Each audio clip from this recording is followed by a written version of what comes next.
সোনা মিয়ারা বলে বলে যে ক্ষমতার পালা বদলের জন্য আমরা গণ অভ্যুত্থান ঘটাইনি, তা কি হাসিনাকে রাখার জন্য গণ অভ্যুত্থান করছিস?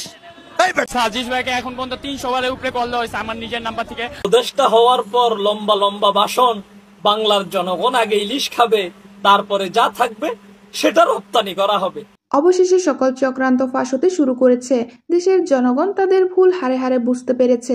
নিজেদের স্বার্থে এই আন্দোলনটি করেছিল সমন্বয়কেরা। কেউ কেউ মনে করছে আমেরিকার সাথে হাত মিলিয়ে এই আন্দোলনটি সফল করেছিল সমন্বয়কেরা। বাংলাদেশের মানুষের সমর্থন নিয়ে যারা গিয়ে উপদেষ্টা হয়েছেন, মন্ত্রী হয়েছেন, তাদের বিচারও কিন্তু একদিন এই বাংলাদেশে হবে। রাজনীতির বয়স যা, ওদের জন্ম হয়নি। আমার রাজনীতির বয়স যতটুকু, তাদের জন্ম হয়নি এত। রাজনীতির বয়স 26 বছর, মাঠের রাজনীতি, ওর বয়সও তো হয় না 26। 5ই আগস্ট মহাসংগ্রামের পর আওয়ামী লীগ সরকারের পতন ঘটে, যার শুরুটা হয়েছিল জুলাই মাসের কোটা আন্দোলন দিয়ে। তারপরে ধীরে ধীরে মহা আন্দোলনের রূপ নেয় এই সামান্য কোটা আন্দোলনটি। এক পর্যায়ে গিয়ে সরকারের পতন ঘটে। তারপর 17 জন উপদেষ্টা নিয়ে গঠিত হয় অন্তর্বর্তীকালীন সরকার।